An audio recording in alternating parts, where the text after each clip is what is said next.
प्रभु का वचन कहता है, वह जंगल को जल का ताल और निर्जल देश को जल के सोते कर देता है।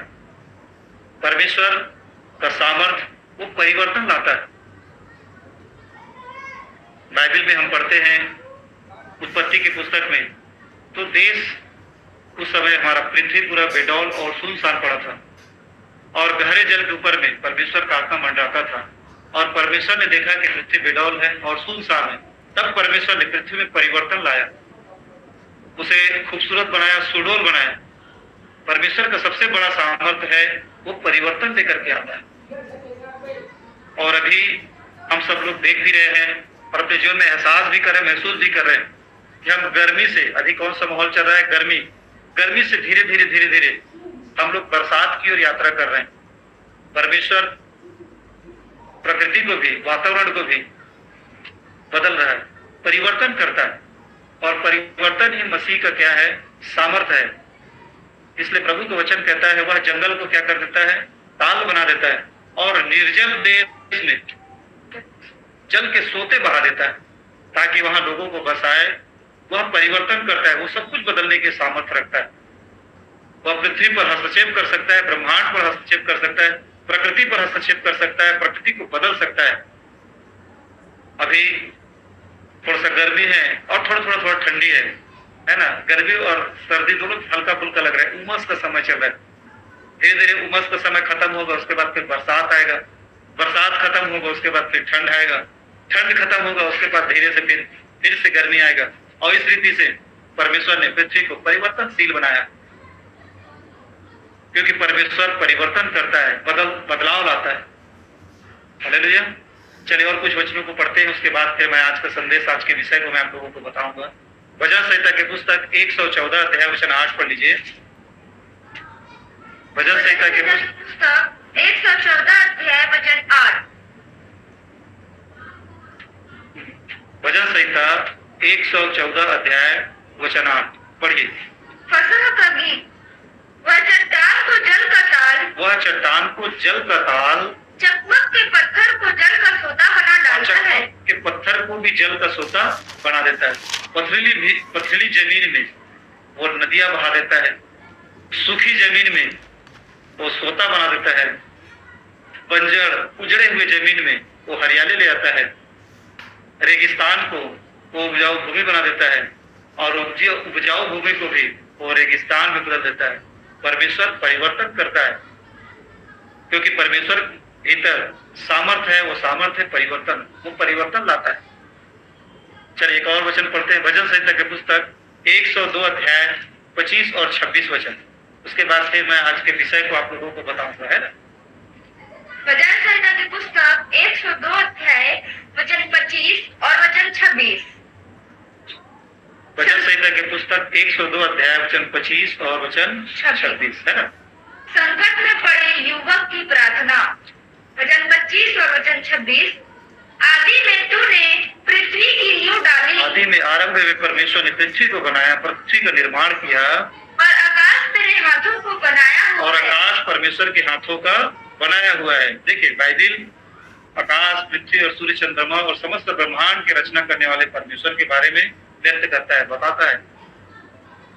परमेश्वर ने आकाश को बनाया, पृथ्वी को बनाया, समस्त ब्रह्मांड को बनाया और समस्त ब्रह्मांड में वह परिवर्तन डाला है, परिवर्तित करता है, परिवर्तनशील बनाया है। बीज को भी यदि हम धरती पर छिड़कते हैं, बोते हैं, तो उसमें भी परिवर्तन आता है।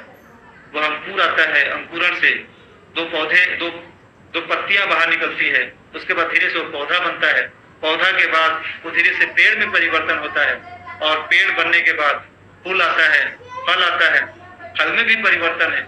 उसी प्रकार से परमेश्वर ने इंसान को भी परिवर्तनशील बनाया है। जब इंसान पैदा होता है तब वो छोटा बालक होता है, उसके बाद धीरे धीरे उसके जीवन में, उसके शरीर में, उसके सोच में, उसके विचार में परिवर्तन आता है।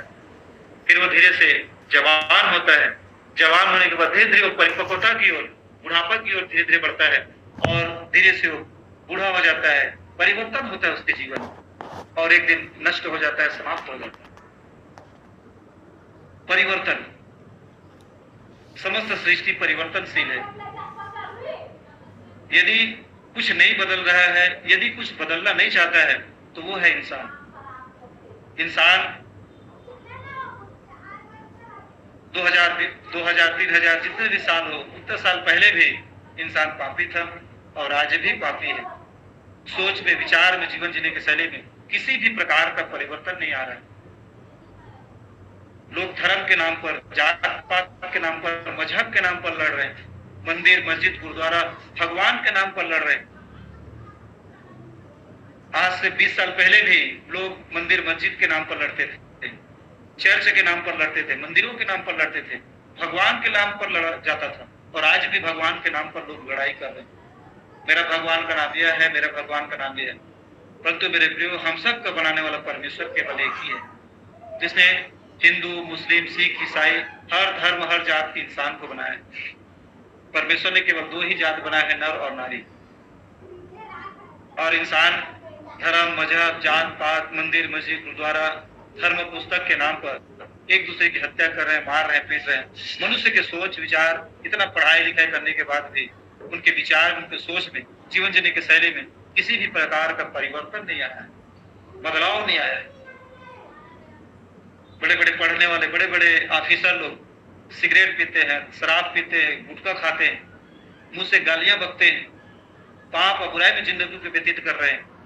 जीवन में किसी प्रकार का परिवर्तन नहीं है। पढ़ाई लिखाई करने के बाद भी लोग डॉक्टर बन गए, इंजीनियर बन गए हैं, फिर भी सोच विचार में मेरे प्रियो गंदगी है, पाप है, बुराई है। और मेरे प्रियो, जीवन में परिवर्तन नहीं है, जीवन रुका हुआ है, जीवन स्थिर है। तो उस दशा में जीवन में और परेशानियां उत्पन्न हो सकती है और होती है। जिस प्रकार से बहते जल में किसी भी प्रकार की अशुद्धता नहीं होती है, क्योंकि वो बार बार परिवर्तनशील होता है। और ठहरा हुआ पानी, उसमें बैक्टीरिया, कीटाणु लग जाता है, वो खराब हो जाता है। कहीं पर पानी ठहरा हुआ है, रुका हुआ है, उस पानी में कीड़ा, बैक्टीरिया, काई लग जाता है। परंतु नदियां के पानी जो हमेशा परिवर्तनशील है, बहता रहता है, बहता रहता है, वो बहता रहता है, आगे बढ़ता है। वो निरंतर उसके जल में नवीनता है, नयापन है। इस कारण वह सुंदर दिखता है, साफ रहता है, पीने योग्य होता है। उसी प्रकार से यदि इंसान में भी सोच में, विचार में, जीवन जीने की शैली में परिवर्तन नहीं है, ठहरा हुआ है, उसके जीवन में मेरे प्रियो बैक्टीरिया, काई के समान गंदगी, अशुद्धता, बेविचार, झूठ, कपट, प्रेम, गालियां, बुराइयां, हत्या, ईर्ष्या, शरीर के काम, पाप, बुराई जो कीटाणु के रूप में मनुष्य के जीवन में प्रकट हो जाते हैं सोच और विचार में। इसलिए इंसान के जीवन में परिवर्तन बहुत आवश्यक है। इसलिए आज के विषय लिखने वाले लिखिए, जीवन में बदलाव या परिवर्तन। जीवन में बदलाव या परिवर्तन मसीह का सबसे बड़ा चमत्कार है। जीवन में बदलाव या परिवर्तन मसीह का सबसे बड़ा चमत्कार है। सबसे बड़ा चमत्कार प्रभु यीशु मसीह का मुर्दों में से जी उठने के बाद यदि इंसान के जीवन में यदि किसी प्रकार का सबसे बड़ा यदि कोई चमत्कार होना चाहिए, यदि वो है, तो वह है मेरे प्रिय मनुष्य के सोच और विचार, जीवन जीने की शैली में परिवर्तन आना। पाप और बुराई को छोड़ करके सत्य के मार्ग पर एक व्यक्ति चलने के लिए निर्णय ले लेना, ये सबसे बड़ा मेरे प्रिय चमत्कार है मनुष्य के जीवन में। और मनुष्य अपने बल से, अपने ताकत से, अपने शक्ति से अपने जीवन में परिवर्तन नहीं ला सकता, परंतु बाइबल बताती है, प्रभु यीशु मसीह का वचन कहता है, जीवन में बदलाव या परिवर्तन यीशु मसीह का सबसे बड़ा चमत्कार। बाइबल हम बहुत सारे चमत्कार के बारे में पढ़ते हैं। प्रभु यीशु मसीह ने अंधों को दृष्टि दिया, लंगड़ों को चलाया, मुर्दों को जिंदा किया, अंधों को दृष्टि दिया, दुष्ट आत्मा से ग्रसित लोगों को प्रभु यीशु मसीह ने छुटकारा प्रदान किया, और आज भी ऐसा हो रहे हैं। परंतु इन सारे चमत्कारों में से सबसे बड़ा चमत्कार यदि कुछ है तो है मनुष्य की हृदय, सोच, विचार में अच्छा, नवीनता और परिवर्तन। बुराई के भाव को छोड़ करके अच्छाई का भाव एक इंसान में जागृत हो जाना ही प्रभु यीशु मसीह का मनुष्य के जीवन में सबसे बड़ा चमत्कार है। आज का विषय यही है, जीवन में बदलाव या परिवर्तन मसीह का सबसे बड़ा चमत्कार है। विषय क्या है, फिर से बोलिए। जीवन में बदलाव या परिवर्तन मसीह का सबसे बड़ा चमत्कार है। ठीक है, मैं एक बार फिर से आराम से बोलता हूँ, यदि कोई लिखा नहीं होगा तो लिख सकता है। जीवन में परिवर्तन या बदलाव, जीवन में परिवर्तन या बदलाव मसीह का सबसे बड़ा चमत्कार है। लिख लिए? लिख रहा जी? बहुत सारे लोग प्रभु यीशु मसीह को ग्रहण तो किए हैं, प्रभु यीशु मसीह को अपना उद्धारकर्ता करके ग्रहण किए, बपतिस्मा ले लिए, चर्च जाते हैं, प्रार्थना करते हैं, बाइबल पढ़ते हैं, पास्टर भी है उनके पास, चर्च भी है उनके पास, घर में बाइबल भी है, लेकिन जीवन जीने की शैली में, सोच में, विचार में आज भी पुराना सोच, पुराना व्यक्तित्व, पुराना चरित्र, पुराना मनुष्यत्व मनुष्य के जीवन में, पाप और बुराई में आज भी जीवन में व्यतीत कर रहे हैं। जीवन नहीं मिला है। जीवन जीने में जो प्रभु यीशु मसीह के जैसा स्वभाव आना चाहिए, वो परिवर्तन आज भी मनुष्य के जीवन में आज भी उत्पन्न नहीं हुआ है। भले उनके जीवन में हो सकता है कि वो प्रभु यीशु मसीह के चमत्कार को देखे होंगे, हो सकता है कि शायद उनके परिवार में किसी का बीमारी था तो प्रभु यीशु मसीह ने प्रभु यीशु मसीह के प्रभु के दासों से प्रार्थना करवाया तो उनका बीमारी ठीक हो गया होगा। हो सकता है उनको दुष्ट आत्मा से परेशानी रहा होगा तो प्रार्थना करवाए हैं तो दुष्ट आत्मा से आजाद हो गए होंगे। हो सकता है कि उनके जीवन में और किसी प्रकार का संसारिक पारिवारिक समस्या रहा होगा और उन्होंने प्रार्थना करवाया होगा तो प्रभु यीशु मसीह के नाम से उनके जीवन में चमत्कार हुए होंगे। परंतु आज भी उनका जीवन वैसा ही है जैसा वो जीवन प्रभु यीशु मसीह को ग्रहण नहीं किया तो उससे पहले था।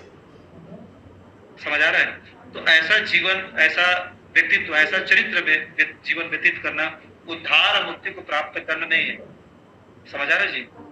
उद्धार को पाने के लिए जीवन में बदलाव बहुत ही आवश्यक है, जीवन में परिवर्तन बहुत ही आवश्यक है। ठीक है, समझ आ रहा है? आज भी हम छोटी छोटी बातों को लेकर के लड़ते हैं, झगड़ते हैं, एक दूसरे से क्षमा नहीं मांगते हैं, नम्र नहीं है, दीन नहीं है, सहनशील नहीं है प्रभु यीशु को ग्रहण करने के बाद भी, तो मेरे प्रिय हमारे जीवन में बदलाव नहीं, परिवर्तन नहीं, एक दूसरे के सहते नहीं है तो परिवर्तन नहीं। और जीवन में बदलाव या परिवर्तन यीशु मसीह का मेरे प्रिय सबसे बड़ा सामर्थ्य है। इंसान के जीवन सामर्थ्य को खोज रहे, ढूंढ रहे, बड़े बड़े प्रभु के दासों के पास जा रहे हैं, अच्छा बात है, कोई गलत नहीं। आपको चमत्कार ढूंढना चाहिए, है ना? रोग है, बीमारी है, जीवन में समस्या है, तो बड़े बड़े चमत्कार को लोग देखना चाहते हैं और लोग समझते हैं कि जो दुष्ट आत्मा निकल रहे हैं या फिर बीमारी ठीक हो जा रहा है या फिर कैंसर की बीमारी है या किसी प्रकार की कोई समस्या है, परमेश्वर के प्रार्थना करने से ठीक हो जाता है। वो समझते हैं कि वो बहुत बड़ा चमत्कार किया प्रभु, और तो ऐसा नहीं है मेरे, इससे भी बड़ा चमत्कार है बदलाव, जीवन में परिवर्तन जो भीतरी है, जो दिखता नहीं। रोग बीमारी ठीक हो जाना, अस्पताल में चेकअप करने के बाद ये पता चल जाता है, दिख जाता है, समझ में आ जाता है, लेकिन मेरे प्रियो जो भीतर में मन और सोच विचार में जो परिवर्तन आता है, चंगाई आता है, उसको इंसान अपने जीवन में महसूस करता है, वो दिखता नहीं है। इसलिए इस चमत्कार को लोग खोजते नहीं है, जबकि यही चमत्कार सबसे महत्वपूर्ण चमत्कार है, सबसे बड़ा चमत्कार है। यदि आपने प्रभु यीशु को ग्रहण किया और आपका जीवन में बदलाव नहीं आया, परिवर्तन नहीं आया, तो मेरे प्रियो आप स्वर्ग से वंचित हो सकते हैं। भले ही आपने बाहरी चमत्कार को अपने जीवन में देखा होगा, आपने मुर्दों को जिंदा होते देखा होगा, अंधों को, लंगड़ों को चलते देखा होगा, कई प्रकार के चमत्कारों को आपने देखा होगा, लेकिन यदि आपके जीवन में चमत्कार नहीं आया, आपका बदलाव नहीं हुआ है, आपका सोच विचार में परिवर्तन नहीं आया, जीवन जीने की शैली में परिवर्तन नहीं आया, तो मेरे प्रियो आप या मैं, चाहे कोई भी क्यों ना हो, वो स्वर्ग से वंचित हो सकता है। इसलिए आज के संदेश को बड़ी गंभीरता से सुनिएगा। मैं आप लोगों को समझाऊंगा, यदि आप या मेरे या किसी के भी जीवन में बदलाव यदि नहीं आया, तो आज के संदेश यदि हम गंभीरता से सुनेंगे तो बिल्कुल परमेश्वर आपके मेरे जीवन में चमत्कार करेगा, बदलाव जरूर लेकर के आएगा। इसलिए बड़ी गंभीरता से आज के संदेश को सुनिए। विषय क्या है आज का? जीवन में बदलाव या परिवर्तन मसीह का सबसे बड़ा चमत्कार है। ठीक है, यह हिजकिय्याह के पुस्तक 36 अध्याय 25 से लेकर के 27 तक। हाँ ठीक है, हाँ पढ़ लीजिए इसको। भजन संहिता की पुस्तक 102 अध्याय 25 और 26 वचन। आदि में तूने पृथ्वी की नींव डाली और आकाश तेरे हाथों को बनाया हुआ है वह तो नष्ट होगा, परंतु तू बना रहेगा। परंतु तू बना रहेगा। और वह सब कपड़े के समान पुराना हो जाएगा। आकाश पृथ्वी सब कुछ खत्म हो जाएगा, समाप्त हो जाएगा, लेकिन परमेश्वर निरंतर बना रहेगा। ये पृथ्वी, ये ब्रह्मांड नहीं बना था, उससे भी पहले परमेश्वर था। और ये पृथ्वी बन गया है तो भी परमेश्वर है, और पृथ्वी समस्त ब्रह्मांड नष्ट हो जाएगा तो भी परमेश्वर रहेगा। और कितना परमेश्वर है? एक ही परमेश्वर है। एकम ब्रह्म द्वितीय नास्ति। एक ही परमेश्वर है और कोई परमेश्वर नहीं। ठीक है, और आगे पढ़िए। तू उसको वस्त्र के समान बदलेगा। तू उसको वस्त्र के समान बदलेगा और वह बदल जाएगा। और वह बदल जाए। यदि परमेश्वर किसी को बदलना चाहता है वो बदल जाता है। समझ आ रहा है लोगों को? परमेश्वर में बदलाव, परिवर्तन लाने की सामर्थ्य है। यदि परमेश्वर बदलना चाहेगा तो बदल जाएगी। पृथ्वी बेडौल और सुनसान पड़ी थी। जब परमेश्वर ने देखा कि पृथ्वी बेडौल है, सुनसान है, तब परमेश्वर ने बेडौल पृथ्वी को सुडौल बनाया, सुंदर बनाया, खूबसूरत बनाया। उसमें पेड़ पौधे, जीव जंतु, झरना, भूमि, सुंदर सुंदर पौधे, फलदायक वृक्ष, सब कुछ को परमेश्वर ने बनाया। इंसान को बनाया। वह बदलाव करता है, वो बदल देता है। ठीक उसी प्रकार से एक इंसान के जीवन में बदलाव नहीं है, परिवर्तन नहीं है प्रभु यीशु को ग्रहण करने के बाद, तो मेरे प्रियो, प्रभु यीशु मसीह का सबसे बड़ा चमत्कार, सबसे महत्वपूर्ण चमत्कार है जीवन में बदलाव या परिवर्तन। हम प्रभु यीशु मसीह से बहुत सारे विषय में प्रार्थना करते हैं कि प्रभु मुझे, मेरा समस्या ये है, मेरा समस्या वो है, मैं प्रभु ये पाना चाहता हूँ, वो पाना चाहता हूँ, मेरी जरूरतों को पूरा कीजिए। अच्छी बात है, हम इन सब के विषय में प्रार्थना करना चाहिए, कोई गलत नहीं। अपनी संसारिक शारीरिक जरूरतों के विषय में हमको प्रभु से मांगना है, परंतु मेरे प्रिय, इसके बाद भी एक और मांग होनी चाहिए, वो है भीतरी, वो है आंतरिक। वो अपने खुद के आत्मिक जीवन के लिए, अपने आत्मा के लिए, कि प्रभु मेरे जीवन में बदलाव नहीं, मुझे बदलाव की आवश्यकता है, मुझमें परिवर्तन की आवश्यकता है। और आपका वचन कहता है प्रभु यदि आप बदल देंगे, यदि आप बदलेंगे प्रभु तो बदल जाएंगे। 26 वचन में क्या पढ़े आप लोगों? आपने तू उसको वस्त्र के समान बदलेगा। तू उसको वस्त्र के समान बदलेगा, और आगे, और वह बदल जाएगा। तो परमेश्वर यदि किसी को बदलना चाहता है तो वह क्या हो जाता है? बदल जाता है। परमेश्वर में बदलाव और परिवर्तन लाने की क्या है? सामर्थ्य है। इसलिए विषय भी है आज का, मसीह जीवन में बदलाव या परिवर्तन मसीह का सबसे बड़ा चमत्कार है। तो आपको और मुझको प्रभु से प्रार्थना करने की आवश्यकता है, अपने भीतर अपने आत्मिक जीवन को झांक करके। और हर एक इंसान के जीवन में मेरे प्रिय अपनी अपनी अलग अलग समस्याएं होती है। कोई क्रोध करता है तो किसी के जीवन में सहनशीलता नहीं है, कोई नम्र नहीं है, कोई घमंडी है, कोई अपनी अगुआ का बात नहीं मानता है, बुलाएंगे फुटल चले जाते हैं कहीं और। अपने मन मर्जी से चलने वाले लोग हैं, बुलाते हैं फटाड़ी, चलते हैं कहीं और। तो इन सब बातों को भी हमको झांकना टटोलना है कि भाई हमारे जीवन में क्या क्या कमी घटी। उन कमी घटियों को देख करके हमको उन कमियों के विषय में प्रभु से प्रार्थना करना चाहिए कि हे प्रभु मुझे बदलाव की आवश्यकता है, मेरे जीवन में परिवर्तन की आवश्यकता है। और आज का विषय भी है जीवन में बदलाव या परिवर्तन मसीह का सबसे बड़ा सामर्थ्य है। यहेजकेल की पुस्तक निकाल लीजिए, 36 अध्याय 25 से लेकर के वचन 27 तक। अभी कितना टाइम हुआ है? 7:32 हुआ है। हमारे पास फुल टाइम है, 1 घंटा समय, 8:30 बजे तक है ना। अब कोई गायब होना चाहता है तो गायब हो सकता है, कई जने तो बस टाइम पास टाइम का जुड़ जाते हैं, ऐसा नहीं जुड़ना। चलिए पढ़िए। यहेजकेल की पुस्तक 36 अध्याय वचन 25 से लेकर 27 तक। इजराइल का नया जीवन। मैं तुम पर शुद्ध जल छिड़कूंगा। देखिए प्रभु यहेजकेल में होकर के भविष्यवाणी करता है।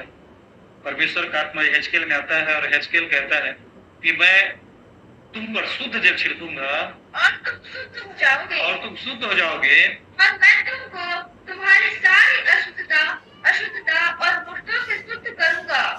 मैं तुमको नया मन दूंगा। प्रभु का वचन कहता है मैं तुमको नया मन दूंगा। देखिए यदि इंसान का किडनी खराब है, लीवर खराब है, फेफड़ा है खराब है, आजकल तो ऐसा हो चुका है, टेक्नोलॉजी मेडिकल इतना आगे बढ़ चुकी है कि हार्ट ट्रांसप्लांट भी होता है ना।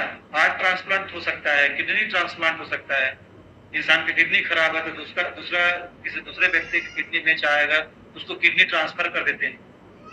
शरीर का कोई अंग खराब है तो उस अंग को दूसरी जगह लगा करके उसको ठीक कर देते हैं। किसी को कमर का नस की समस्या है तो पैर का नस निकाल करके कमर में लगा करके इंसान को ठीक कर देते हैं।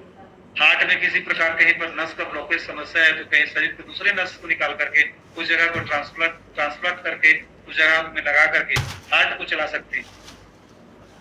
परंतु मेरे प्रियो, मन खराब है, मन गंदा हो गया है, तो आज तक ना तो कोई डॉक्टर है, ना तो कोई मेडिकल बना, ना तो कोई नासा, ना तो कोई संसार में कोई वैज्ञानिक है जो मन को बदले, मन को परिवर्तित करे। और प्रभु का वचन कहता है, प्रभु यीशु मसीह कहता है, मैं तुम पर शुद्ध जल छिड़कूंगा और तुम शुद्ध हो जाओगे और तुम्हारे मैं तुम्हें एक नया मन प्रदान करूंगा। जो मन तुम्हारा खराब हो चुका है, जो मन में पाप है, बुराइयां है, गंदगी है, अशुद्धता है, द्वेष है, निंदाएं है, बुराई है, झूठ छल कपट अशुद्धता बसा हुआ है, उस मन को निकाल करके मैं एक नया मन तुझे प्रदान करूंगा, मैं बदल दूंगा तुम्हें। आगे पढ़िए। वचन 26, मैं तुमको नया मन दूंगा और तुम्हारे भीतर नई आत्मा उत्पन्न और मैं करूंगा। तुम्हारे भीतर में नई आत्मा उत्पन्न करूंगा। इस संसार में है कोई मेडिकल या किसी प्रकार का कोई अस्पताल जहां पर मन बदलाव होता हो?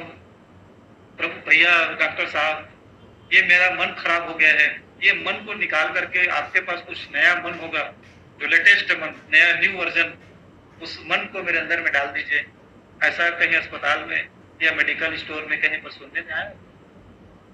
या फिर कोई कहे कि भाई मेरी आत्मा खराब हो चुकी है, मेरी आत्मा अशुद्ध हो चुका है, डॉक्टर साहब मुझे एक नई आत्मा प्रदान कीजिए, इस आत्मा को निकाल करके दूसरा आत्मा दे दीजिए। है कोई अस्पताल, डॉक्टर, मेडिसिन, कोई धर्म, जात पात, मजहब में कहीं पर ऐसा कुछ होता है? कहीं पर ऐसा कुछ नहीं। केवल परमेश्वर के पास ही मेरे प्रियो बदलाव करने की सामर्थ्य है। एक ही परमेश्वर, इसको याद रखिएगा। जब भी बाइबल बात करता है तो समस्त ब्रह्मांड के रचयिता, समस्त इंसान को बनाने वाला परमेश्वर की बात करता है। परमेश्वर ने इंसान को इंसान बनाया है। मैं हर बार हर संदेश में बताता हूं आपको कि परमेश्वर ने इंसान को इंसान बनाया है। आप और मैं इंसान हैं। जैसे परमेश्वर ने बिल्ली को बिल्ली बनाया, हाथी को हाथी बनाया, घोड़ा को घोड़ा बनाया, कुत्ता को कुत्ता बनाया, उसी प्रकार से हर एक इंसान को परमेश्वर ने इंसान ही बनाया है। हिंदू, मुस्लिम, सिख, ईसाई, ब्राह्मण, कुर्मी, तेली, सतनामी, इसको हमने बनाया, इंसान ने बनाया, लेकिन परमेश्वर ने इंसान बनाया है। और बाइबल, प्रभु यीशु मसीह कभी किसी का धर्म नहीं बदलता है, किसी को ईसाई नहीं बनाता है, और आपको भी कभी अपना धर्म बदलना भी नहीं है। यदि कोई बोले आप धर्म बदल लो, आपको ये प्रलोभन देंगे, वो प्रलोभन देंगे, तो बिल्कुल ऐसे इंसान से दूरी बना कर रखिए, ऐसे इंसान से दूर रहिए, क्योंकि बाइबल, प्रभु यीशु मसीह कभी किसी का धर्म परिवर्तन नहीं करता है ना।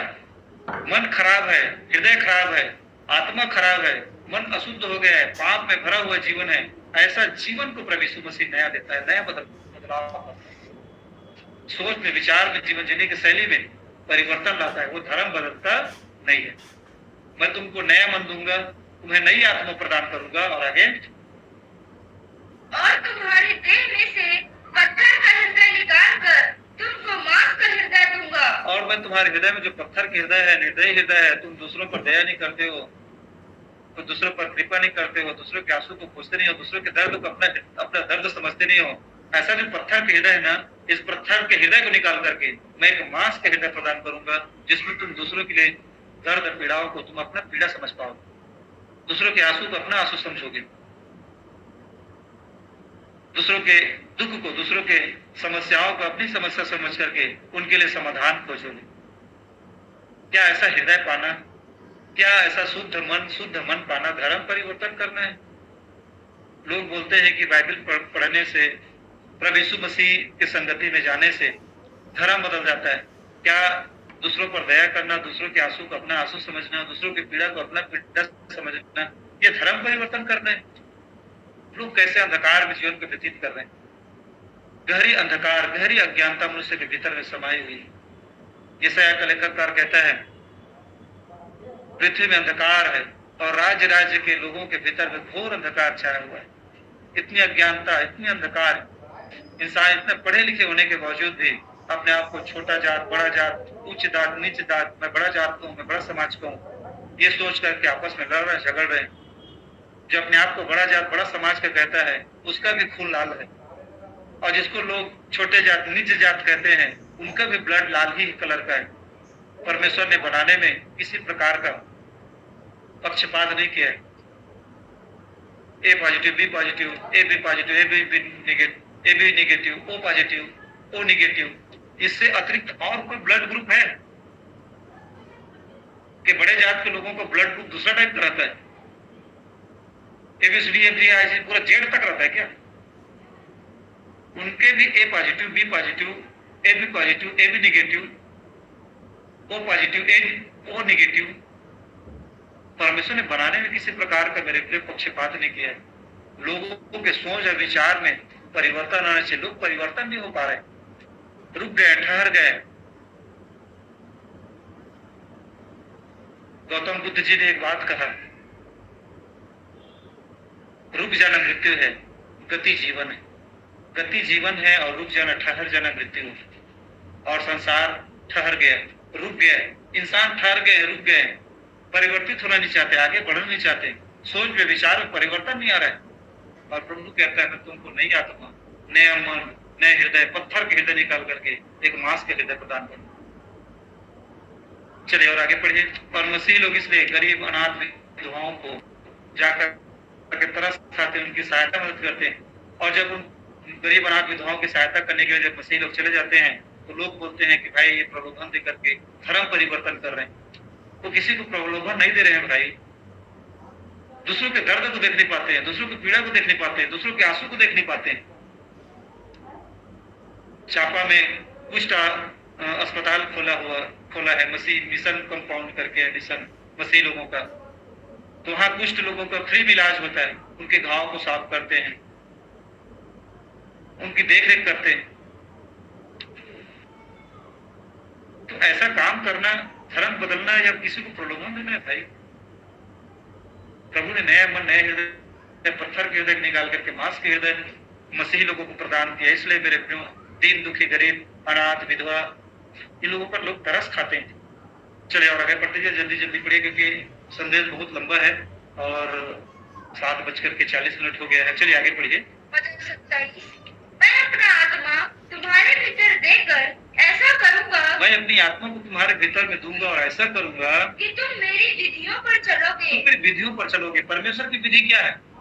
कोई बोलते हैं कोई और, कोई और। परमेश्वर की विधि यदि गंभीरता से आप समझोगे मेरे प्रियो, तो आप चौंक जाओगे। परमेश्वर ने अपनी विधि, नियम, कानून को इस सृष्टि के हर एक कण कण में डाला है। सूर्य में परमेश्वर ने अपनी विधि को डाला है। सूर्य हिंदू, मुस्लिम, सिख, ईसाई, हर जात, हर कुल के लोगों को प्रकाश देता है, रोशनी देता है। यह है परमेश्वर की विधि। वो किसी का पक्षपात नहीं करता है। सूर्य, परमेश्वर ने इस पृथ्वी के हर कण कण में परमेश्वर ने अपना स्वभाव डाला है। गुलाब के फूल में अपना स्वभाव डाला है। यदि गुलाब के फूल को हिंदू सूंघता है, उसको भी गुलाब का फूल अपना खुशबू प्रदान करता है। चाहे मुस्लिम सूंघे, चाहे सिख सूंघे, चाहे ईसाई सूंघे, चाहे संसार के कोई से भी धर्म का, कोई भी समाज का क्यों ना उस गुलाब के फूल को सूंघेगा, वो हर व्यक्ति को अपना खुशबू प्रदान करता है। वो ये नहीं कहता कि मैं हिंदू को नहीं सूंघने दूंगा, मैं मुस्लिम को, मैं सिख को, मैं ईसाई को नहीं सूंघने दूंगा। ये सब ये छोटा जात का है भाई, मेरा खुशबू इसके लिए नहीं है। परमेश्वर की दया, परमेश्वर की कृपा हर एक मानव पर एक समान है। ये है परमेश्वर की विधि, ये परमेश्वर के नियम, ये परमेश्वर का कानून। और यह विधि, यह नियम कानून को परमेश्वर अपने लोगों के अंदर में डालना चाहता है, इंसान के अंदर में डालना चाहता है। और जब एक व्यक्ति के जीवन में परमेश्वर अपने नियम कानून को जब डालता है, तब उसमें बदलाव आता है और वो सृष्टि की एक दृष्टिकोण से देखता है। वो हिंदू, मुस्लिम, सिख, ईसाई, धर्म, जात पात, मजहब, ऊंच नीच, इस दृष्टिकोण से देखता ही नहीं है। ये तो रुक जाना है, तो ठहर जाना है भाई। हमारे समझ में कितने लोगों को समझ में आ रहा है? कैसे जी? कोई तो बोला आओ नहीं, कुछ तो करो। समझ आ रहा है ना? चलो किशन भाई तो बोल रहे हैं कि हाँ मेरे को समझ में। मधु भी बोल रही है हमारी बेटी। ठीक है, कोई बात नहीं। मैं जानता हूँ कि आप लोगों को सबको समझ में आ रहा है। मैं जो बात सिखा रहा हूँ आपकी आत्मा की आवाज है। हर व्यक्ति के अंदर में आत्मा में एक आवाज रहता है, परिवर्तन। उस आवाज की पहचान खुद को सबसे बड़ा चमत्कार जब उसी की आत्मा की आवाज को प्रभु के दास के माध्यम से जब सुनता है, तब उसको अच्छा लगता है, उसको आनंद महसूस होता है, उसको लगता है कि इसी को तो मेरी आत्मा खोज रही थी, इसी शब्द को तो मेरे कान तरस रहा था सुनने के लिए, क्योंकि उसकी आत्मा की आवाज है। हर एक आत्मा की यही आवाज है, एक रहो, मिल के रहो। इसलिए श्रीमद् भगवत गीता में कृष्ण जी कहते हैं कि सब में संभाव हो, सब एक समान हो, वासुदेव कुटुंबकम,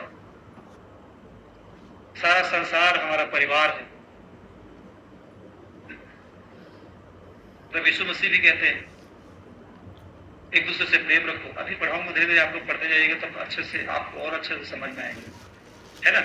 कितना समय हो गया, मैं टाइम को देख रहा हूँ, 7:44 हुआ है ना। अभी हम लोग संदेश आरंभ नहीं किया, अभी धीरे धीरे हम लोग सीखते जाएंगे। हाँ, पढ़ लीजिए पूरा आगे तक 27 तक।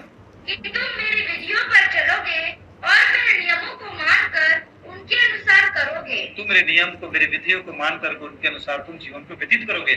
और परमेश्वर की विधि, परमेश्वर का नियम, परमेश्वर का कानून, परमेश्वर ने सूर्य में, चंद्रमा में, जल में डाला है। जल हर एक लोगों को प्यार बुझाता है, सबसे प्रेम करता है, हर इंसान की पीड़ा को समझता है। अभी गर्मी का मौसम चल रहा है, प्यास लगता है तो कैसा महसूस होता है, कैसा लगता है, प्यास लगता है कोई बता सके कैसे लगते प्यास लगते? कोई बता नहीं सकता कि प्यास लगते तो कैसे लगते। बस ये बोलते कि प्यास लगते, मतलब प्यास लगते, लेकिन ये प्यास के एहसास को जल समझता है, और जैसे मुंह में जाता है तो जल समझ जाता है कि ये प्यासा है। और वो हर फूल, हर जात, हर व्यक्ति के प्यास को बुझाता है। ये परमेश्वर के नियम कानून है, विधि है। और परमेश्वर चाहता है कि इंसान के अंदर में भी इंसानियत रहे, तो सबसे प्रेम करे, सबके दर्द को, सबकी पीड़ा को अपना पीड़ा समझे। अब देखा अभी जुड़ा थे, काश की समझ नहीं आता, अभी एक जन को जुड़त रही साहब। ऐसे ऐसे खतरनाक विश्वासी हैं कि आधा संगति खत्म होते के बाद जुड़ते, काला समझ नहीं आए। ठीक है, कोई बात नहीं, है ना। हो गया, समझ आया आप लोगों को। परमेश्वर की विधि, परमेश्वर का कानून, परमेश्वर आपके मेरे हृदय में अपनी आत्मा को डालना चाहता है, नया मन, नई आत्मा प्रदान करना चाहता है। पत्थर के हृदय को निकाल करके मांस के हृदय दे करके परमेश्वर चाहता है कि अपनी आत्मा दिल के इंसान के अंदर में, उसके जीवन में परमेश्वर के विधि, परमेश्वर के नियम कानून आए। और परमेश्वर के नियम और कानून आप लोगों को मैं सिखाया हूँ कि परमेश्वर के नियम और कानून क्या है। दया करना, प्रेम करना, क्षमा करना, जैसा जल में स्वभाव है, जैसे भोजन में स्वभाव है, जैसे हर एक पौधे में स्वभाव है, वो पौधा हर एक लोगों को छांव प्रदान करता है, खा ले। जैसे सूर्य में स्वभाव है, छोड़ दी, वो स्वभाव ही परमेश्वर के नियम कानून विधि है। समझ आया आप लोगों को? इसे गंभीरता से समझने का प्रयास कीजिए। छोड़ा देते नहीं था। जीवन में बदलाव या परिवर्तन मसीह का सबसे बड़ा चमत्कार है, और ये चमत्कार को आपके और मानव जाति के हृदय में डाल करके उसके जीवन को बदलना चाहता है परमेश्वर। ठीक है, समझ आया? चलिए कुछ बातों को सीखेंगे। लूका की पुस्तक निकाल लीजिए, 9 अध्याय 51 से लेकर के 56 हम लोग सीखेंगे कि प्रभु यीशु मसीह के शिष्यों का स्वभाव कैसा था और प्रभु यीशु मसीह ने कैसे उनके जीवन को बदला। इस बातों को मैं आप लोगों को वचन के माध्यम से सिखाऊंगा, है ना। और इस संदेश को जैसे आप लोगों को मैं सुना रहा हूँ, सिखा रहा हूँ, तो आप लोग भी अपने जीवन को भी एहसास कर रहे हैं, देख रहे होंगे कि आप लोग भी कैसे पहले थे और परमेश्वर को, प्रभु यीशु को ग्रहण करने के बाद आपके जीवन में कैसे बदलाव आया, है ना। और यदि बदलाव नहीं आया है तो समस्या है, तो प्रॉब्लम, तो फिर आपको डॉक्टर के पास जाना पड़ेगा। 5-6 मीटिंग छोड़ दें, ठीक है। और डॉक्टर का नाम है प्रभु यीशु मसीह, क्योंकि मन को बदलने वाला, नया मन प्रदान करने वाला संसार में और तो कोई डॉक्टर नहीं है। चाहे कोई से भी एमडी हो, चाहे कोई भी किया हो, चाहे बीबीएस हो, एमडी, कोई भी अस्पताल डॉक्टर के पास चले जाओ, डॉक्टर को बोलना कि मेरा मन खराब है, मुझे नया मन दो। डॉक्टर बोलेगा इसको रांची में पागल खाना में एडमिट करो। मन का परिवर्तन हम कैसे कर पाएंगे भाई, बोले, है ना। आइए पढ़ते हैं लूका की पुस्तक 9 अध्याय 51 से लेकर के 56 तक। लूका की पुस्तक 9 अध्याय वचन 51 से लेकर 56 तक। समारिया सामरियों द्वारा यीशु का विरोध। जब उसके ऊपर उठाए जाने के दिन पूरे होने पर थे, जब यीशु मसीह के ऊपर उठाए के दिन पूरे होने वाला था, तो उसने यरूशलेम जाने का विचार दृढ़ किया। उसने अपने आगे दूत भेजे। तो यीशु मसीह ने अपने आगे अपने चेलों को भेजा, अपने दूत भेजे, है ना। तब आगे क्या हुआ, कहाँ भेजे, सामरिया देश में, है ना। वे सामरियों के एक गांव में गए कि उसके लिए जगह तैयार और करें। प्रभु यीशु मसीह के चेले, प्रभु यीशु मसीह के दूत लोग सामरिया गांव में गए कि प्रभु यीशु मसीह के लिए एक जगह तैयार करें, है ना। आज भी प्रभु यीशु मसीह के आने से पहले प्रभु यीशु मसीह के दास लोग किसी गांव में जाते हैं, किसी हृदय तक पहुंचते हैं, है ना। इसका आत्मिक अर्थ को देखोगे तो जैसे प्रभु यीशु मसीह आया उससे पहले प्रभु यीशु मसीह ने किसको भेजा, यूहन्ना प्रभु यीशु मसीह धरती में आया उससे पहले प्रभु यीशु मसीह ने किसको भेजा था धरती, यूहन्ना बपतिस्मा देने वाले को। और यूहन्ना बपतिस्मा देने वाले ने प्रभु यीशु मसीह के लिए मार्ग तैयार किया और प्रभु यीशु मसीह के बारे में लोगों को समझाया। और जब लोगों ने पूछा उनको कि यूहन्ना क्या आप मसीही हो, क्या आप मसीह हो, आने वाले मसीह आप हो क्या, तब यूहन्ना ने क्या कहा, मैं तो जंगल में पुकारने वाले एक शब्द हूँ, मैं उसके लिए मार्ग तैयार करने आया हूँ, इसलिए उबड़ खाबड़ मार्ग सपाट करो, सारे गड्ढे भर दिया जाए। मैं तो उसके जूते बंद की खोलने की योग्य नहीं हूँ, मैं तुम्हें जल से बपतिस्मा देता हूँ, लेकिन वो आएगा और आएगा तुम्हें किससे बपतिस्मा देगा, आग से, पवित्र आत्मा से बपतिस्मा देगा। ठीक उसी प्रकार से प्रभु यीशु मसीह आपके हृदय में आने से पहले परमेश्वर मेरे लिए अपने भक्तों को, अपने संतों को भेजता है और वो आपको प्रभु यीशु के बारे में बताता है, प्रभु यीशु के लिए जगह तैयार करता है आपके हृदय में। आ रहा समझ के नहीं आ रहा? हाँ, तब प्रभु यीशु मसीह के आने से पहले सामरिया में प्रभु यीशु मसीह के दूत चले गए ताकि प्रभु यीशु मसीह के वहां ठहरने के लिए जगह तैयार करें। तब आगे पढ़िए, उन लोगों ने उसे उतरने ना दिया। परंतु सामरिया के लोगों ने प्रभु यीशु मसीह को उतरने ना दिया। बहुत सारे ऐसे लोग होते हैं जो प्रभु यीशु मसीह के दास के वचन शिक्षा को अपने हृदय में उतरने नहीं देते और वहां उतरने नहीं दिया गया। तब आगे, क्योंकि वह यरूशलेम जा रहा था, क्योंकि प्रभु यीशु मसीह यरूशलेम जा रहा था और सामरिया के लोग और यहूदी लोगों के आपस में बनता नहीं था, इसलिए सामरिया के लोगों ने प्रभु यीशु मसीह को अपने गांव में उतरने नहीं दिया और प्रभु यीशु मसीह के दूत को कहा कि भाई हमारे गांव में प्रभु यीशु मसीह आना नहीं चाहिए। तब आगे क्या हुआ, यह देखकर उसके चेले याकूब और यूहन्ना ने कहा, यह देख करके प्रभु यीशु मसीह को ठहरने की जगह नहीं दे रहे हैं सामरिया के गांव के लोग। यह देख करके प्रभु यीशु मसीह के चेले लोग याकूब यूहन्ना लोग कहने लगे प्रभु यीशु मसीह से, क्या कहने लगे, हे प्रभु, क्या तू चाहता है कि हम आज्ञा दे कि आकाश से आग गिरकर उन्हें भस्म कर दे। और देखिए उनका जीवन कैसा था। हे प्रभु यीशु, आप क्या आप चाहते हैं, बस एक बार आप आज्ञा दे दे प्रभु, हम प्रार्थना करेंगे प्रभु और स्वर्ग से आग गिरेगा और सामरिया देश को भस्म कर देंगे। जैसे तुम अमोरा को प्रभु आपने भस्म किया, वैसे ही हम लोग सामरिया देश को भस्म कर देंगे। क्योंकि प्रभु यीशु मसीह 5,000 लोगों को खाना खिलाया, अंधों को दृष्टि देता था, गबड़ों को चलाता था, मुर्दों को जिंदा करता था और प्रभु यीशु अपने चेलों को सामर्थ्य दिया था दुष्ट आत्माओं को निकालने के लिए। तो बड़े जोश से, सामर्थ्य से भरे हुए थे। और जब वो गांव के लोग प्रभु यीशु मसीह को उतरने नहीं दे तो प्रभु यीशु मसीह से कहने लगे, प्रभु बस एक बार कह दे प्रभु, हम अभी प्रार्थना करते हैं और स्वर्ग से आग गिरा वो सामरिया देश पूरा भस्म कर देगा। ऐसा प्रभु यीशु मसीह के चेले लोगों का जीवन था। ठीक है, तब आगे पढ़ लीजिए पहले और आगे। परंतु उसने फिर कर उन्हें डांटा और कहा, तब प्रभु यीशु मसीह ने फिर करके अपने चेलों को डांटा और कहा, तुम नहीं जानते कि तुम कैसी आत्मा के नहीं जानते कि तुम कैसी आत्मा के हो। तुम कहोगे तो सचमुच में नीचे स्वर्ग से आग गिर जाएगा, परंतु क्योंकि मनुष्य का पुत्र लोगों के प्राणों का नाश करने नहीं, मनुष्य के पुत्र प्रभु यीशु मसीह धरती पर मनुष्य के प्राणों का नाश करने के लिए नहीं आया है, वरन बचाने के लिए आया है। मैं संसार के लोगों को मारने के लिए नहीं, परंतु मैं बचाने के लिए आया हूँ। और वे किसी दूसरे गांव में चले गए। प्रभु यीशु मसीह ने कहा कि मैं इस धरती पर लोगों को नाश करने आया हूँ, परंतु मैं मानव को बचाने आया हूँ। मनुष्य पाप के कारण उनकी आत्मा नरक जा रही थी। बाइबल बताता है पाप की मजदूरी मृत्यु है और पाप के लिए इस संसार में किसी प्रकार का कोई उपाय नहीं था। इंसान उपाय कर रहा था, कोई यज्ञ कर रहा है, कोई हवन कर रहा है, कोई कर नाप रहा है, कोई जीभ कलप रहा है, कोई चर्च बनवा रहा है, कोई मंदिर बनवा रहा है, कोई गाय को चारा खिला रहा है, कोई गरीबों भूखों को खाना खिला रहा है, तो उनका पाप धुल जाए। और बाइबल बताता है मनुष्य का धर्म कर्म के काम सब मैले चिथड़े और गंदे हैं। समझ आ रहा तुमको जी? तब परमेश्वर ने मनुष्य जाति को पाप से छुटकारा देने के लिए उपाय किया, अपने पुत्र प्रभु यीशु मसीह को धरती पर भेजा, और प्रभु यीशु मसीह ने समस्त मनुष्य जाति के पाप को अपने पर उठाया और मानव जाति के पाप को लिए कलवरी की क्रूस में बलिदान हुआ। प्रभु यीशु मर गया, गाड़ा गया और मुर्दों में से तीसरे दिन जी उठा, और आज भी प्रभु यीशु मसीह जीवित है। प्रभु यीशु बादलों पर उठा लिया गया। प्रभु यीशु मसीह ने कहा कि मैं एक दिन फिर से आने वाला। समझ आ रहा है जी? तो प्रभु यीशु मसीह संसारिक लोगों को मारने नहीं, परंतु प्रभु यीशु मसीह बचाने आया है। लेकिन उनके चेलों का, प्रभु यीशु मसीह के चेलों का स्वभाव, उनका जीवन कैसा था? प्रभु आप कहें तो हम प्रार्थना करेंगे, स्वर्ग से आग गिरेगा, सामरिक देश पूरा जल जाएगा, समाप्त हो जाएगा, हम सबको नाश कर देंगे। उनका जीवन ऐसा था।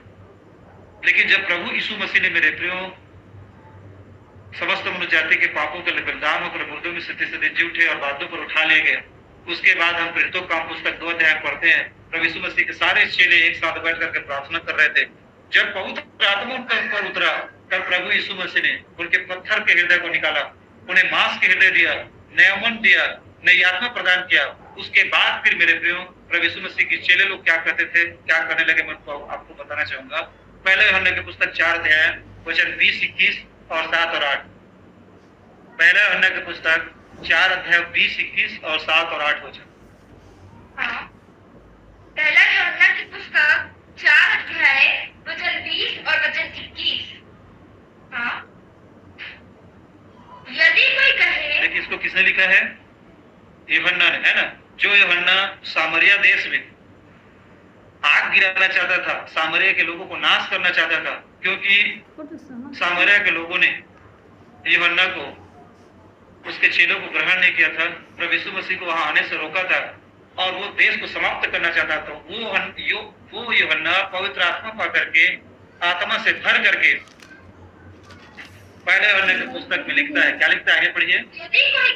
यदि कोई कहे मैं परमेश्वर से प्रेम रखता हूँ, मैं परमेश्वर से प्रेम रखता हूँ, मैं प्रतिदिन मंदिर जाता हूँ, मस्जिद जाता हूँ, गिरजाघर जाता हूँ, गुरुद्वारा जाता हूँ, मैं बेलपान चढ़ाता हूँ, मैं चर्च जाकर के कैंडल जलाता हूँ, या फिर वो प्रभोज करता हूँ, प्रभोज लेता हूँ, या चुनरी चढ़ाता हूँ, यदि कहे कि मैं परमेश्वर से प्रेम रखता हूँ, और आगे और भाई से बैर रखे, और यदि सारा संसार एक पिता के सब संतान है, मानव मानव एक समान है, और यदि अपने ही भाई अर्थात संसार लोगों से प्रेम न रखे तो वो झूठा है। वो क्या है?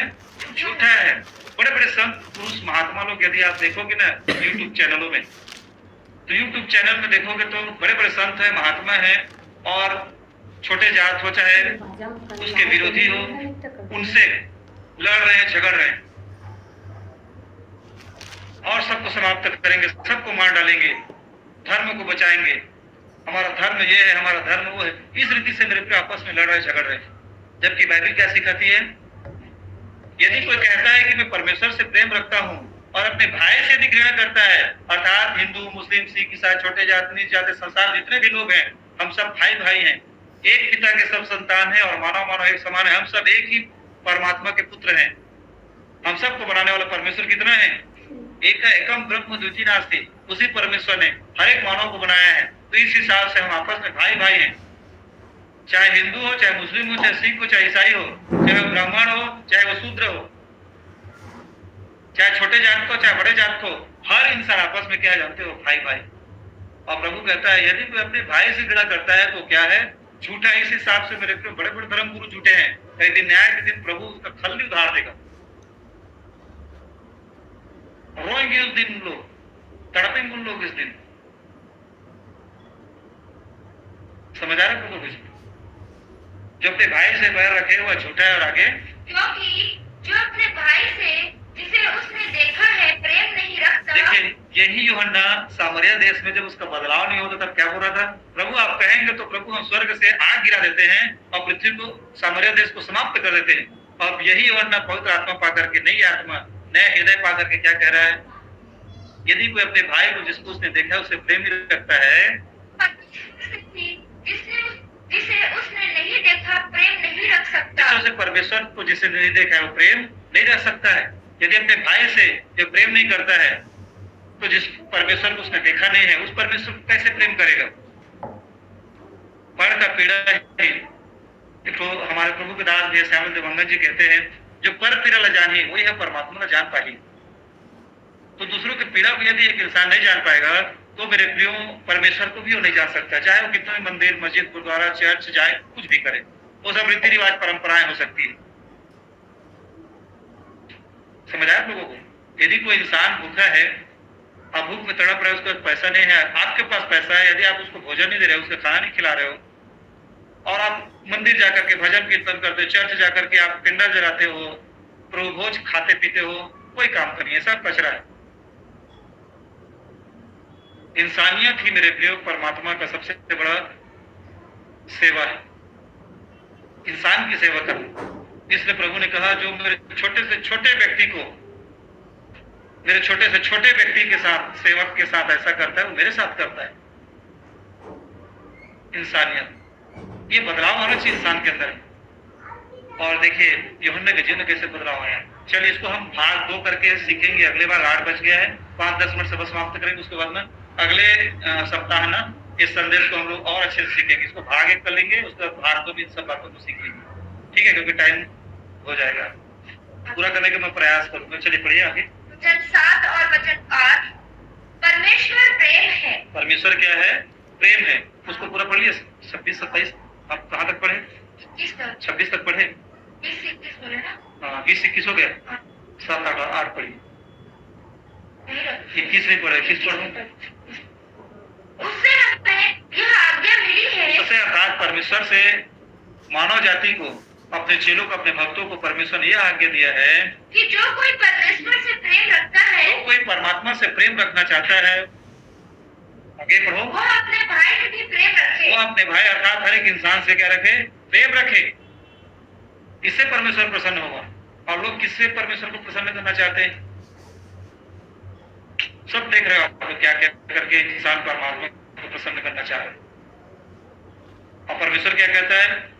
जो अपने भाई से प्रेम रखेगा वही परमेश्वर से प्रेम कर पाएगा, वही परमेश्वर से वास्तव में प्रेम करेगा। 7 और 8 पढ़ लीजिए। 7 और 8, परमेश्वर प्रेम है। हे प्रियो, हम आपस में प्रेम रखें, क्योंकि प्रेम परमेश्वर से है। जो कोई प्रेम करता है वह परमेश्वर से जन्मा है। जो कोई प्रेम करता है, आपस में प्रेम रखता है, वही परमेश्वर से क्या है? जन्मा है। प्रेम की परिभाषा 1 कुरिन्थियों 13 अध्याय में पौलुस ने बहुत अच्छा तरीका से किया। प्रेम सहनशील है, प्रेम अपनी बड़ाई नहीं चाहता, प्रेम खोलता नहीं है, प्रेम डाह नहीं करता, प्रेम ईर्ष्या नहीं करता, प्रेम एक दूसरे की चिंता करता है, एक दूसरे पर विश्वास करता है, एक दूसरे पर भरोसा करता है, एक दूसरे की चिंता करता है। यदि ऐसा प्रेम हर एक इंसान के अंदर में हो जाए तो मेरे प्रियो, मैं तो चाहता हूँ, मैं यदि ऐसा हर एक इंसान में यदि ऐसा प्रेम हो जाए तो मैं तो सोचता हूँ कि संसार में, हमारे देश में कहीं पर भी कोई गरीब नहीं होगा, कोई अनाथ नहीं होगा, कोई बेघर नहीं होगा। बड़े बड़े धन संपत्ति वाले हैं हमारे देश में, अंबानी, अडानी, बड़े बड़े धन संपत्ति, इतना पैसा है वो खुद नहीं जानते उनके पास कितना पैसा है। बहुत सारे फैक्ट्रियों को खरीद रहे हैं, बहुत सारे प्लांट खरीद रहे हैं, बहुत सारा क्या क्या ना क्या उनके पास का अनाप शनाप पैसा है। लेकिन वो मंदिर जाते हैं, मस्जिद जाते हैं, गुरुद्वारा जाते हैं, चर्च जाते हैं, दान देते हैं, भेंट देते हैं, अच्छा बात है, कोई गलत नहीं। लेकिन गरीब, अनाथ, विधवा, जिनके पास घर नहीं है, जिनके पास भोजन नहीं है, जिनके पास पहनने के लिए वस्त्र नहीं है, उनको देते नहीं है, उनकी सहायता नहीं करते हैं। और प्रभु कहता है कि जो परमेश्वर से जन्मा है वो एक दूसरे से प्रेम करे। और यूहन्ना के जीवन में जब बदलाव आया तब यूहन्ना ने सब बातों को लिखा। पहला वाला यूहन्ना कैसा था? प्रभु यदि आप कहेंगे तो हम स्वर्ग से आग गिरा करके सामरिया देश को नाश कर देंगे। लेकिन प्रभु यीशु मसीह ने मेरे प्रियो जब अपने आत्मा को यूहन्ना के भीतर डाला तब वो यूहन्ना कहता है, क्या कहता है? पढ़िए 8 वचन को। जो कोई प्रेम करता है वह परमेश्वर से जन्मा है और परमेश्वर को जानता है। और परमेश्वर को जानता है। जो प्रेम नहीं रखता वह परमेश्वर को नहीं जानता, क्योंकि परमेश्वर प्रेम है। क्योंकि परमेश्वर प्रेम है। God is love, love it God. जो प्रेम करता है वही परमेश्वर को जानता है, क्योंकि परमेश्वर क्या है? प्रेम। जब उसके अंदर प्रेम नहीं था, वो सामरिया देश को भस्म करना चाहता था आग गिरा करके, लेकिन जब उसके अंदर परमेश्वर ने एक नया मन, नई आत्मा प्रदान किया, तब वही यूहन्ना कहता है, यदि हम अपने देखे भाई से प्रेम नहीं करेंगे तो परमेश्वर से भी प्रेम नहीं कर सकते। उसने हमें आज्ञा दिया है कि अपने भाइयों से हम प्रेम करें। इससे पहले वाला यूहन्ना क्या था? सामरिया देश में आग गिराएंगे प्रभु और भस्म कर देंगे। तो मेरे प्रिय, हम लोग भी ऐसे ही थे। जब प्रभु यीशु को ग्रहण नहीं किए थे तो शराब पिएंगे, व्यभिचार करेंगे, रासरी खाएंगे, गुटखा खाएंगे, मुंह से गालियां बकेंगे, दूसरों की उन्नति को देख नहीं सकेंगे, ईर्ष्या करेंगे, षड्यंत्र रचेंगे, दूसरे गाली गलौज सुनने पर सह नहीं पाएंगे, हम भी गाली देंगे। ये हमारा स्वभाव था, हमारा व्यक्तित्व था, ये हमारा चरित्र था। लेकिन जैसे प्रभु यीशु ने अपनी आत्मा को हमारे भीतर डाला, हमारे जीवन में सब कुछ परिवर्तन हुआ। और यदि आपके जीवन में परिवर्तन आया नहीं है तो मेरे प्रिय, परिवर्तन, बदलाव के लिए आप प्रभु से प्रार्थना करें कि प्रभु मुझे बदलाव दीजिए, मुझे वो आत्मा दीजिए जो आत्मा को प्रभु आपने अपने चेलों पर उंडेला था। क्योंकि प्रभु को वचन कहता है, मैं कुछ वचनों को काटूंगा, है ना, मैं पढ़वाऊंगा नहीं, क्योंकि टाइम हो चुका है ना, 8:05 हुआ है। पढ़ लेते हैं तीतुस की पुस्तक 3 अध्याय 3 से लेकर के वचन 6 पढ़ लीजिए। जल्दी जल्दी पढ़िए। तीतुस 3 अध्याय 3 से लेकर के वचन 6 तक। 3 से 6 तक। तीतुस की पुस्तक 3 अध्याय वचन 3 से लेकर वचन 6 तक। मसीही चाल चलन। क्योंकि हम भी पहले निर्बुद्धि और आज्ञा न मानने वाले और भ्रम में पड़े हुए और विभिन्न प्रकार की अभिलाषाओं और सुख विलास के दास्तां में थे। ऐसा हमारा पुराना जीवन था। जैसे यूहन्ना का जीवन क्या था? गुस्सैल, बदला लेने वाला, वैसे हमारा भी जीवन था। तब आगे पढ़ते हैं। और बैर भाव और दाग करने में जीवन व्यतीत करते थे और घृणित थे। दाग, ईर्ष्या, निंदा, बुराई में हम जीवन व्यतीत करते थे। हमारा जीवन घृणित था और एक दूसरे से बैर रखते थे। पहला हमारा ऐसा जीवन था। और यूहन्ना के जीवन में भी ऐसा ही था। वो सामरिया देश से बैर रखने लगा, क्योंकि सामरिया के लोगों ने प्रभु यीशु मसीह को अपने गांव में उतरने नहीं दिया, यूहन्ना को ग्रहण नहीं किया, इसलिए वो सामरिया देश के लोगों से बैर रखने लगा। आग गिराऊंगा, भस्म करूंगा।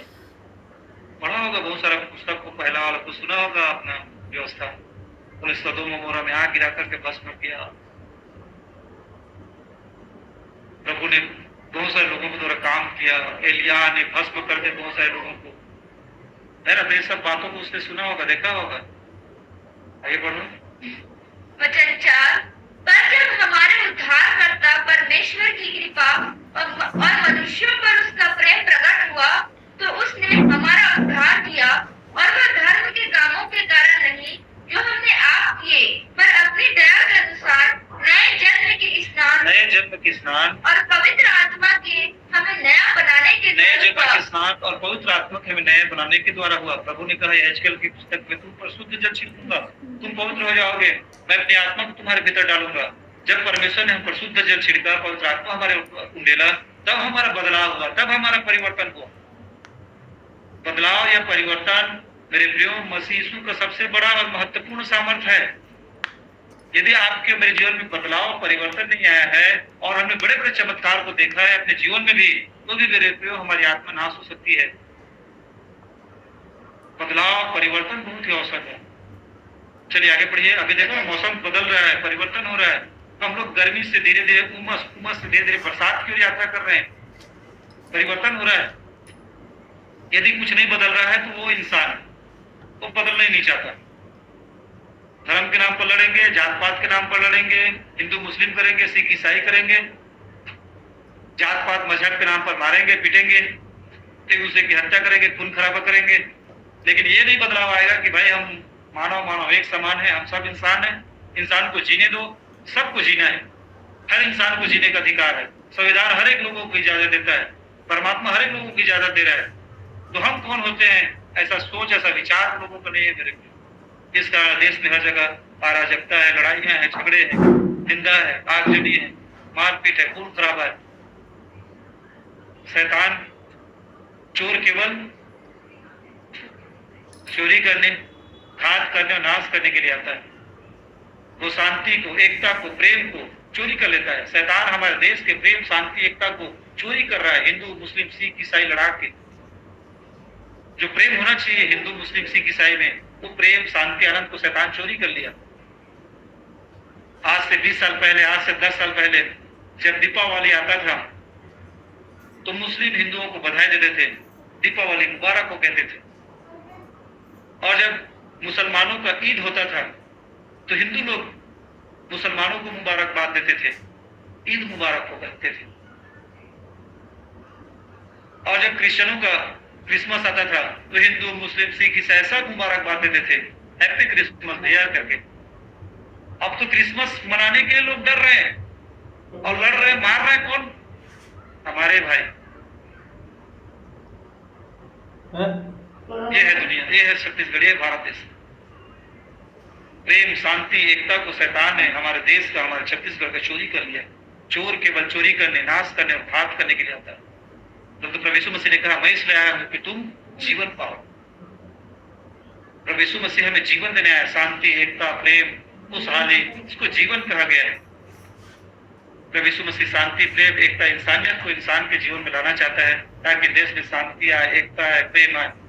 एक मजहब दूसरे मजहब का आदर कर सके, एक राज्य दूसरे राज्य का आदर कर सके, एक जात दूसरे जात का आदर कर सके। बदलाव, परिवर्तन। मैं तो हमारे ऑनलाइन मीटिंग को यदि कोई टेप करके चोरी करके सुन रहा होगा, उस भाई से भी मैं ऐसे बोलना चाहूंगा, परिवर्तन लाइए भाई, अपने मन, हृदय, अपने सोच, अपने विचार में परिवर्तन लाइए। ठीक है?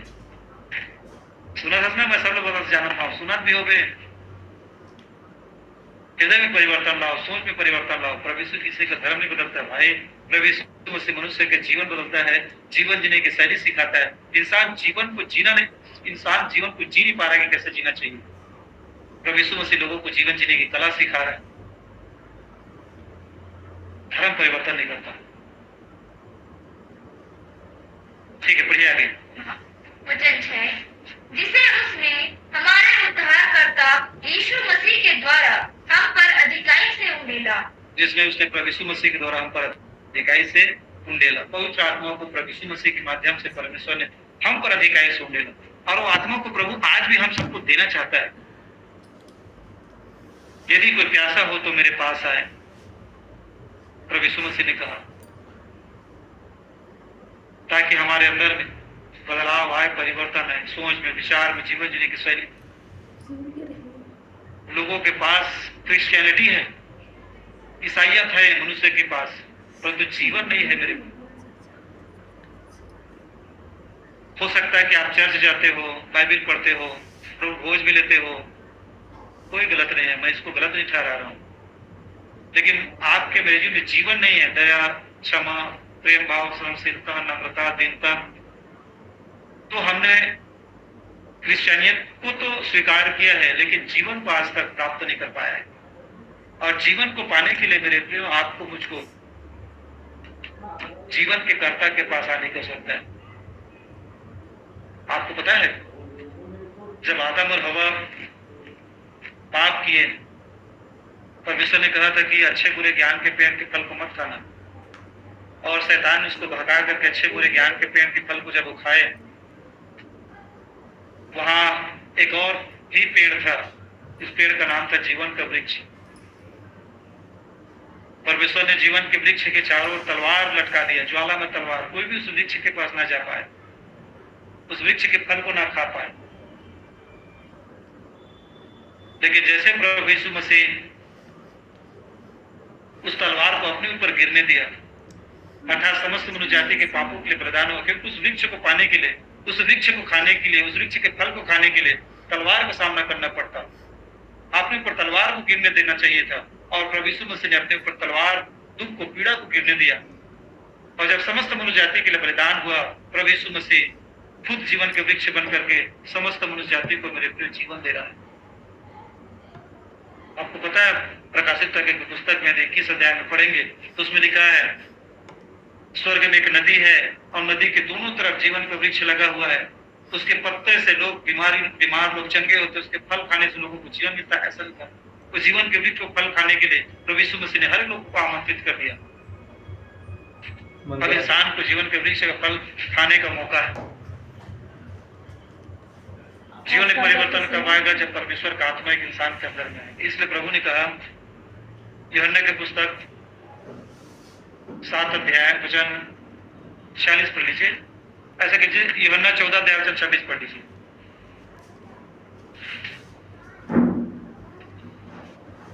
यूहन्ना की पुस्तक 14 अध्याय वचन 26। हाँ, यूहन्ना की पुस्तक 14 अध्याय वचन 26। पवित्र आत्मा की प्रतिज्ञा, परंतु सहायक अर्थात पवित्र आत्मा जिसे पिता मेरे नाम से भेजेगा, जिसे पिता प्रभु यीशु मसीह के नाम से भेजेगा। देखिए, जब पवित्र आत्मा जब मनुष्य के हृदय में आएगा, तब मेरे प्रिय उसके जीवन में बदलाव आएगा। क्योंकि प्रभु ने कहा, मैं तुम पर शुद्ध जल छिड़कूंगा, मैं तुम्हें अपनी आत्मा दूंगा। और परमेश्वर ने प्रभु यीशु मसीह ने वादा किया है मेरे प्रियो कि प्रभु आपको और मुझको पवित्र आत्मा प्रदान करेंगे।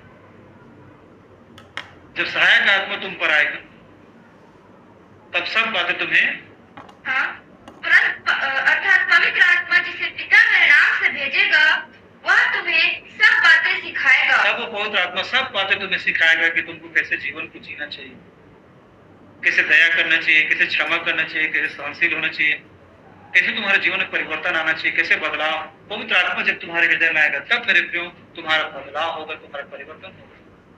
तुम बदल सकते हो, जैसे कि यूहन्ना और उसके चेलों के जीवन में परिवर्तन आया, जैसे पौलुस के जीवन में परिवर्तन आया। पौलुस कलीसिया को मारता था, पीटता था, बहुत सारा संदेश है, सबको मैं काटा, मारता था, पीटता था। जब प्रभु यीशु मसीह का आत्मा उसके अंदर हुआ, जब परमेश्वर का आत्मा उसके भीतर आया, परमेश्वर का आत्मा उसके भीतर आया, तब वो कलीसिया के लिए मरने के लिए तैयार हुआ। जीना मेरे लिए मसीह है, मर जाना मेरे लाभ है बोला। तो जब एक इंसान में परमेश्वर का आत्मा आता है, पवित्र आत्मा आता है, तब जाकर के मेरे प्रिय उसके जीवन में एक बड़ा बदलाव आता है। उसके सोच विचार, जीवन शैली, व्यक्तित्व, सब कुछ में एक परिवर्तन आता है। समस्त ब्रह्मांड में परमेश्वर का आत्मा है, इस समस्त ब्रह्मांड परिवर्तनशील है। आ रहा है समझ कुछ के नहीं आ रहा है? समस्त ब्रह्मांड परमेश्वर का आत्मा, इसलिए पूरा ब्रह्मांड परिवर्तनशील है। सूर्य भी अपनी जगह अपने धुरी पर घूम रहा है, पृथ्वी सूर्य के चारों ओर परिक्रमा कर रहा है, चंद्रमा पृथ्वी के चारों ओर परिक्रमा कर रहा है। सारा संसार परिवर्तनशील है। अभी गर्मी का समय चल रहा है, उमस का समय है, धीरे धीरे बरसात होगा, बरसात के बाद धीरे धीरे ठंड का समय आएगा। पूरा परिवर्तनशील है। इसलिए परिवर्तनशील है क्योंकि पृथ्वी को परमेश्वर ने अपने आत्मा से रखा है, भरा हुआ है। और वही आत्मा यदि आपके मेरे भीतर में आएगा, तो मेरे प्रिय आत्मा आपको मुझे भी बदलेगा, हमारे जीवन में बदलाव आएगा, हमारे जीवन में परिवर्तन आएगा। और बदलाव ही मसीह का सबसे बड़ा और महत्वपूर्ण सामर्थ्य है मेरे प्रिय। इसलिए उस आत्मा को मेरे प्रिय मांगिए, उस आत्मा के लिए भूखा और प्यासा होइए।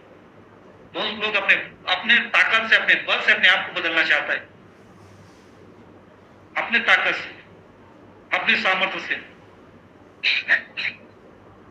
कुछ दिन तक ऐसा बन पाते हैं, उसके बाद फिर मेरे प्रियो फिर से वैसा ही जीवन हो जाता है, पुराना जीवन लौट जाते हैं। इसके पीछे कारण है कि उन्होंने परमेश्वर के आत्मा को अभी तक पाया नहीं। मैं सब वचन को काट रहा हूं, सीधा प्रकाशित तक हाथ पढ़ लीजिए। और जो कुछ मैंने तुमसे कहा है वह सब तुम्हें स्मरण कराएगा। प्रकाशित 21 के 5 पढ़ते हैं, फिर प्रार्थना करेंगे, है ना। उसके बाद फिर दूसरा भाग को हम लोग अगला सप्ताह सीखेंगे।